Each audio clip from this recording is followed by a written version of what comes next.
नमस्कार दोस्तों, आपका स्वागत है। मैं YouTube channel B2 math bye Rohit sir पे प्रीवियस ईयर क्वेश्चन पेपर की इस सीरीज में आज हम कक्षा 10वीं विषय विज्ञान के प्रीवियस ईयर क्वेश्चन पेपर 2023 के MCQs को सॉल्व करने वाले हैं। तो चलिए शुरू करते हैं।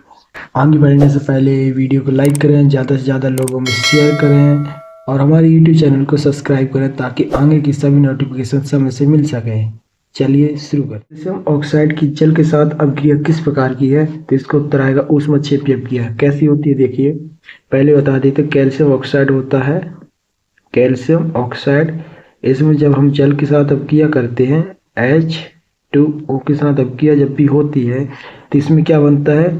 कैल्शियम हाइड्रोक्साइड बनता है।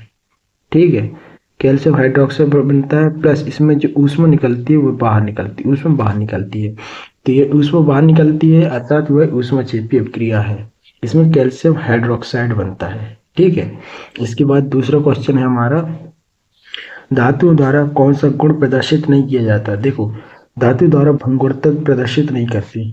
ठीक है, भंगुरता मतलब कि धातु को अगर ऊंचाई से गिराए तो टूट जाए, तो धातु नहीं टूटती।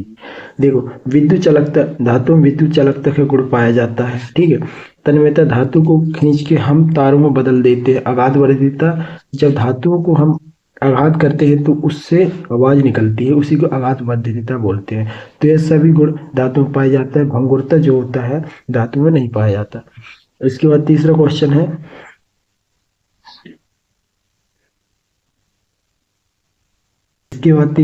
है, श्वसन की प्रक्रिया होती है, श्वसन जो होते हैं ना, उपचयन होती है। इसके बाद अगला क्वेश्चन है अमीबा। इसके बाद अगला क्वेश्चन है चौथा, अमीबा में किस विधि के द्वारा जनन होता है? अमीबा में जो है द्विखंडन विधि के द्वारा जनन होता है। द्विखंडन विधि में क्या होता है? अमीबा सबसे पहले, ये जैसे अमीबा है, ठीक है, इसमें ये क्या है, इसको कोशिका केंद्रक है। ठीक है, जब अमीबा में जैसे द्विखंडन होगा ना तो अमीबा सबसे पहले क्या बनाएगा, जो इसके अंदर ये है उसमें जो इसके अंदर जो कोशिका है, ये कोशिका क्या होगी, पहले दो पार्टों में डिवाइड होगी। ऐसे पहले कोशिका का विभाजन होगा होगा कोशिका के विभाजन होने के बाद अमीबा धीरे धीरे दो कोशिका अलग अलग बना लेगी। ये दो कोशिका अलग अलग बनाई, इसके बाद क्या होगी, जैसे ये बना ली फिर इसके बाद तीसरे क्या करेगी, जब ये दो कोशिका अलग अलग बन जाएगी तो फिर अमीबा दो बॉडी अलग अलग बना लेगी। एक ये बन जाएगी, एक ये बन जाएगी। तो इस पूरी प्रोसेस को क्या बोलते हैं? द्विखंडन बोलते हैं। ठीक है, मुकुलन जो होता है, मुकुलन जो होता है यह किसमें होता है? हाइड्रा में होता है। किसमें? हाइड्रा में होता है मुकुलन। ठीक है, इसके बाद अगला क्वेश्चन है पांचवा, समतल दर्पण की फोकस दूरी जो होती है अनंत होती है। ठीक है,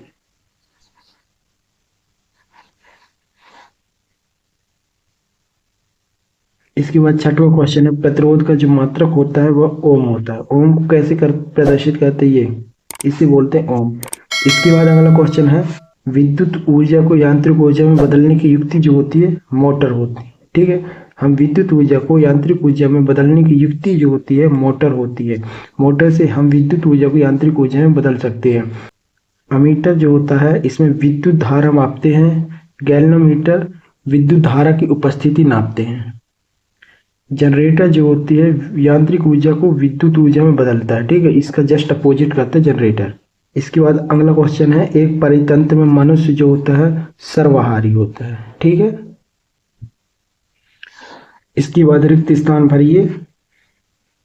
पहला क्वेश्चन है, सिरके में खाली स्थान अम्ल उपस्थित होता है। सिरके में जो है, सिरके में एसिटिक अम्ल होता है। कौन सा अम्ल? एसिटिक, एसिटिक ये अम्ल होता है। इसका सूत्र जो होता है CH3COOH होता है। यह जो होता है वीक अम्ल होता है। ठीक है, कमजोर अम्ल होता है। इसके बाद दूसरा क्वेश्चन है, दो या दो से अधिक धातुओं के समांगी मिश्रण को जो है हम मिश्र धातु बोलते हैं। क्या? मिश्र धातु। ठीक है, मिश्र धातु बोलते हैं इसको। इसके बाद तीसरा है, टेस्टोस्टेरोन हार्मोन का स्रावण खाली स्थान से होता है। टेस्टोस्टेरोन जो होता है पुरुष में पाया जाता है। पुरुष के कहाँ पाया जाएगा? वृषण में। वृषण, ठीक है, वृषण में पाया जाता है।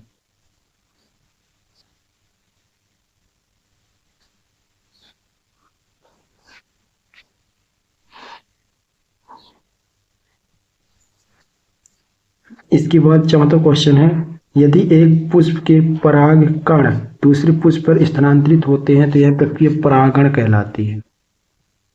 परागण, ठीक है, परागण की प्रक्रिया कहलाती है। इसके बाद पांचवा क्वेश्चन है, नर संतान के लिए उत्तरदायी गुणसूत्र जो होता है वाई होता है। वाई।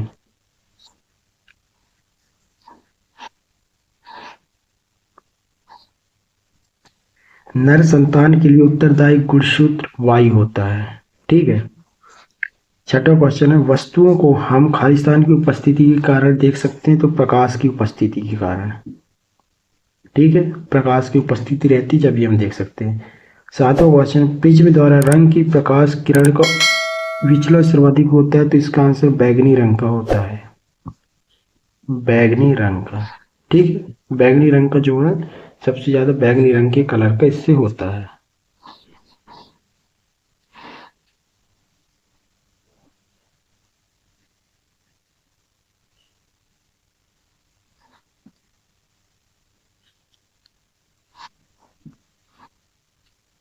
चलिए इसके बाद सही जोड़ी मिलाते हैं। प्रबल अम्ल जो है HCl है। HCl जो होता है मनुष्य के अमाशय में पाया जाता है, ठीक है। इसके बाद दूसरा क्वेश्चन है, धातु। धातु, इनमें से जो धातु होती है सुचालक होती है, यानी कि इसमें विद्युत का प्रवाह होता है। जाइलम, जाइलम जो होता है वह जल का परिवहन करता है। इसी के साथ जाइलम के साथ एक होता है फ्लोएम। फ्लोएम जो होता है भोजन का परिवहन करता है। ये जो है जाइलम फ्लोएम दोनों जो है पौधों में पाए जाते हैं। कहाँ? पौधों में पाए जाते हैं, ठीक है ना, पेड़ पौधों में पाए जाते हैं। मास्टर ग्रंथि जो होती है, इसके बाद अगला क्वेश्चन है मास्टर ग्रंथि। मास्टर ग्रंथि पीयूष को बोलते हैं, ठीक है। पीयूष ग्रंथि जो हमारे मस्तिष्क में पाई जाती है उसी मास्टर ग्रंथि बोलते हैं। इसके बाद पांचवा क्वेश्चन, मादा हार्मोन्स एस्ट्रोजन होता है जो कि महिलाओं में मिलता है। मेंडल जो होता है, इसके बाद मेंडल जो होता है वह अनुवांशिकी के गुण दिए, अनुवांशिकी के नियम दिए थे। इसके बाद सातवां क्वेश्चन है, सरल रेखी पथ जो है उसमें रेखीय प्रकाश किरण का आएगा। सरल रेखी पथ प्रकाश किरण में आएगा। विभवांतर जो होता है ना, विभवांतर का ऐसा ही मात्रक वोल्ट होता है, ठीक है। वीडियो अच्छी लगी हो तो लाइक कीजिए, ज़्यादा से ज़्यादा लोगों में शेयर कीजिए और हमारे यूट्यूब चैनल को सब्सक्राइब कीजिए ताकि आगे के सभी नोटिफिकेशन समय से आपको प्राप्त हो सके।